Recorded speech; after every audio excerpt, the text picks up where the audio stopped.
maaaring gamitin ang natirang pondo mula sa na-freeze na assets sa United States para sa pagpapanumbalik ng mga lugar na naapektuhan ng labanan. Matapos lumagda ng kasunduang pangkapayapaan ng Rusya at Ukraina. Handa raw ang Kremlin gamitin ang ilang na-freeze na asset ng Rusya sa United States para sa pagpapanumbalik ng mga rehiyong naapektuhan ng digmaan sa Ukraina. Ganito ang naging pahayag kahapon ni Vladimir Putin. Naglabas ng pahayag ang Pangulo ng Rusya tungkol sa talumpati ni Donald Trump sa World Economic Forum sa Davos. Nagpahayag siya tungkol sa pagbuo ng Konseho ng Kapayapaan. Nagbigay din siya ng opinyon tungkol sa Greenland at sa mga plano ni Donald Trump na bilhin ang teritoryong ito.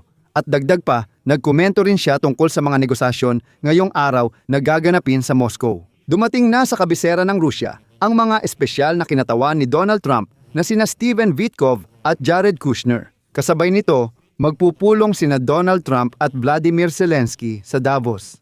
Malamang naroon ang mga lider ng Europa at magaganap ang pag-uusap sa kasunduang pangkapayapaan. Kamakailan, sinabi ni Donald Trump na handa nang pumirma si Putin pero ngayon umiilag na siya. Ginawa at inilathala ang pahayag na ito bago dumalaw si Bitkova Kushner sa Moscow, hindi basta-basta lang. Dahil sinusubukan ngayon ng Kremlin na suhulan si Donald Trump. Sinabi ni Putin na handa siyang magbigay ng $1 bilyong mula sa mga na-freeze na ari-arian ng Russia kapalit ng pagiging miyembro sa bagong konseho ng kapayapaan na ipinangalan kay Donald Trump. At ang natitirang pera ay maaaring gamitin para sa pagpapanumbalik ng mga teritoryo ng Ukraine. Pero dito, mayroong isang komplikasyon. Hindi lahat, kundi yaong nasa espesyal na operasyong militar zone. Espesyal na operasyong militar, tawag ng mga Ruso sa digmaan ng Russia laban sa Ukraine. Sinabi ni Putin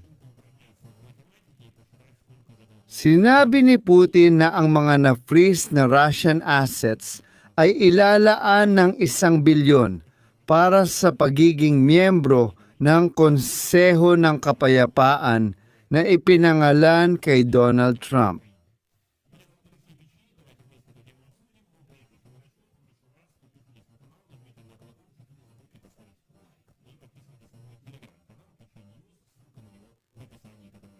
Nakatanggap kami ng personal na mensahe mula kay Pangulong Donald Trump ng Estados Unidos na nag-aanyaya sa aming sumali sa bagong internasyonal na estruktura, ang Konseho ng Kapayapaan na nilikha sa kanyang inisyatiba.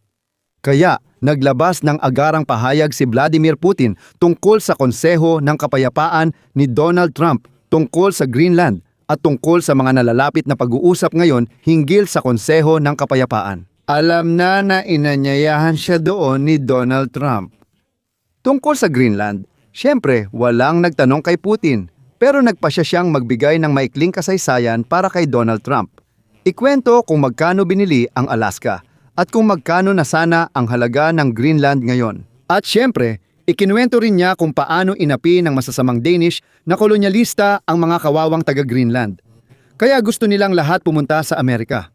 Kahit na sa totoo lang, ang pinakabagong mga survey sa Greenland at paalala, 56,000 lang ang populasyon doon ay nagpakita na 85% ng mga taga-Greenland ay mas gusto pa ring manatili bilang bahagi ng Denmark. At 6% lang ng mga taga-Greenland ang nagsabi na gusto nilang maging bahagi ng Estados Unidos ng Amerika.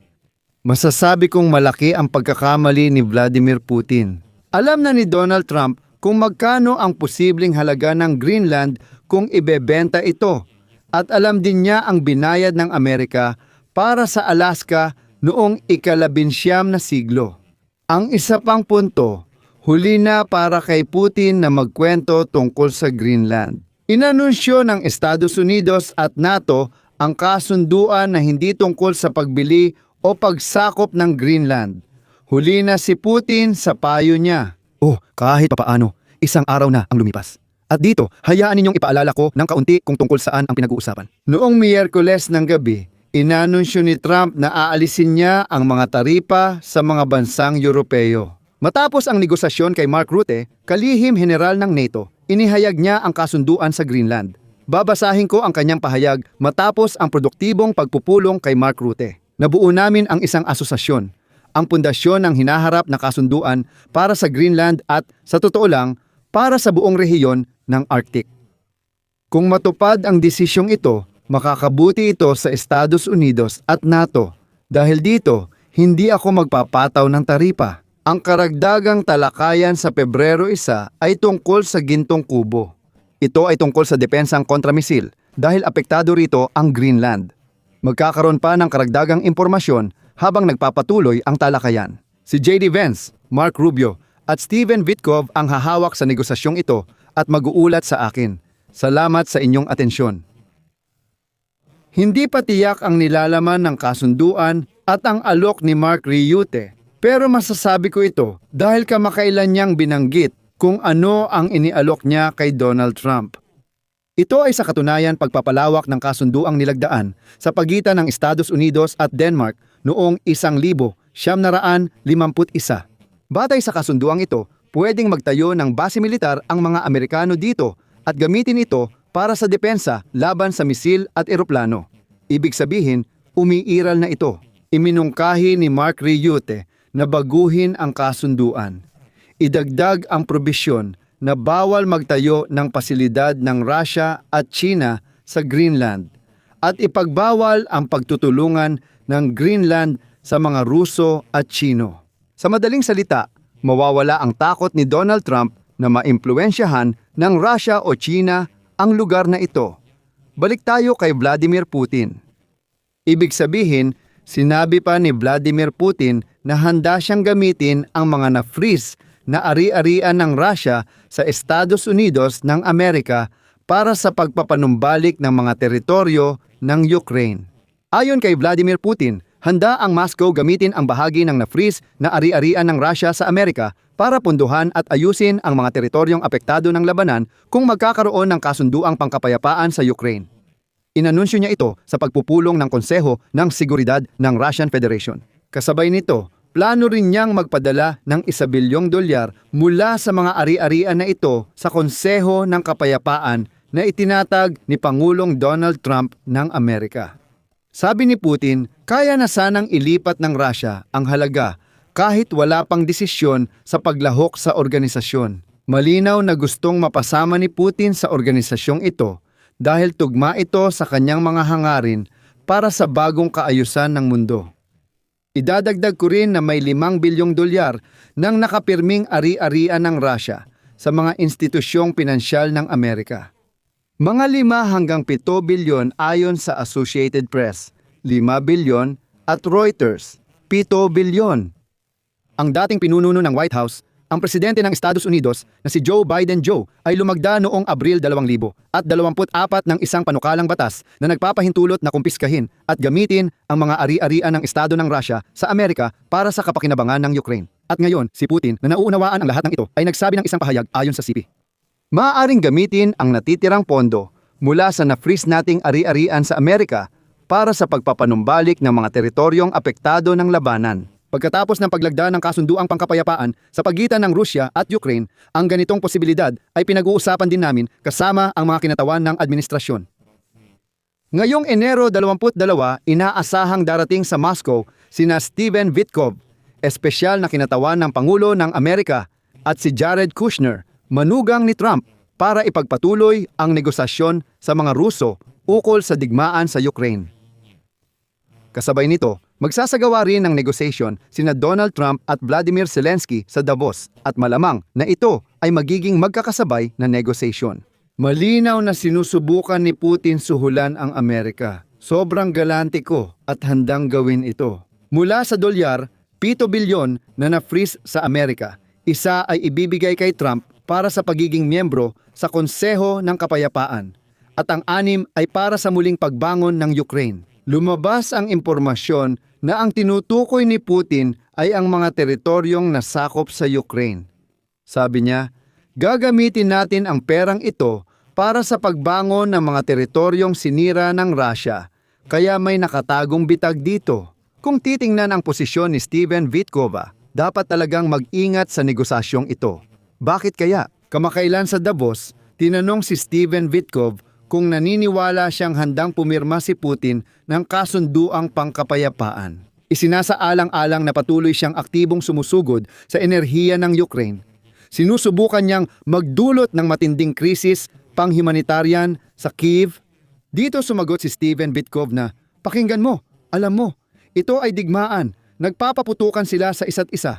Mahirap para sa parehong mga tao, para sa mga Ruso at mga Ukranyano. Kumbaga, may tumatama rin sa mga Ruso. Bakit tungkol lang ba sa Ukraine ang pinag-uusapan ninyo? Alam mo yon, di ba? Ipinantay ni Bitkov ang biktima at agresor. Sabi niya, pareho silang nahihirapan. Huwag lang isipin ang biktima, isipin din ang agresor. Ito ay napaka-absurdo. Nakita natin na patuloy pa rin ang mga pag-atake ng Rusya, lalo na sa mga critical na infrastruktura. Kamakailan lang ay mga infrastruktura ng enerhiya na nag-iwan sa libo-libo, marahil milyon-milyong mga Ukrainians na walang kuryente at walang init. Sa tingin mo ba si Putin ay totoong interesado sa kasunduan sa kapayapaan? Nasa digmaan sila at nagpapaputukan na hindi natin kinukonsenti. Nakakalungkot ito, tama ka, nagdurusa ang mga tao sa magkabilang panig. Malamig doon at mahirap kung walang init, kaya kailangan nating ayusin ang mga ito. Isang kasunduan sa kapayapaan ang solusyon dito at tutok ang Pangulo rito dahil mahalaga ito sa kanyang panlabas na polisiya. At dito ko rin gustong sabihin na mula kay Putin, ito ay isang paraan para makalapit kay Donald Trump sa ilalim ng dahilan ng pagsuporta sa kanyang inisyatiba na tinatawag na Konseho ng Kapayapaan. Maaaring magdulot ng problema kay Putin ang sinabi niyang handang i-invest ang mga na-freeze na asset para sa muling pagbangon ng mga teritoryong naapektuhan ng digmaan. Kasabay nito, iniiwan niya ang butas na ito. Hindi malinaw kung alin ang kontrolado ng Ukraine o okupado. Para kay Putin, pakitang tao lang ito para magmukhang gusto niya ng kapayapaan. Tulad ng dati, ibabaling niya ang sisi sa Ukraine at sasabihing sila ang tumatanggi. Ang problema, ilang beses nang nalinlang si Trump sa ganitong mga pakana. Kaya ngayon, alam mo, pwedeng asahan na si Steven Bitkov, pagbalik niya mula sa Moscow o baka doon mismo sa Moscow, ay magsasabi ng, pakinggan ninyo, nakamit na naman natin ang malaking progreso. Malapit na talaga ang kasunduan. Ibig sabihin, pwedeng maulit lang ulit ang nangyari noong mga nakaraang beses. At sige, dadagdagan ko pa ng ilang salita. Ano nga ba ang ikinuwento ni Vladimir Putin tungkol sa Greenland? Pasensya na, ika-quote ko na lang, hindi ito talaga tungkol sa atin. Diyan nagsimula ang quote ni Putin, tapos nagsalita pa siya. Noong 1867, ibinenta ng Russia ang 1.7 milyong kilometro kwadradong Alaska sa Estados Unidos sa halagang $7.2 milyong.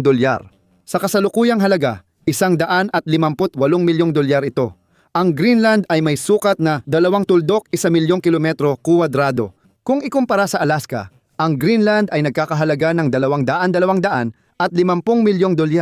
Kung ikumpara sa halaga ng ginto noon, halos $1 bilyong ito. Noong 1917 ipinagbili ng Dinamarka sa Estados Unidos ang Virgin Islands. Itinuring ng Dinamarka ang Greenland bilang kolonya at naging mahigpit o malupit ang pagtrato nila rito. Kung hindi naman tayo apektado, bakit mo pa isinusuksok ang bulok mong mukha dyan? Ikaw, kalbong duwende.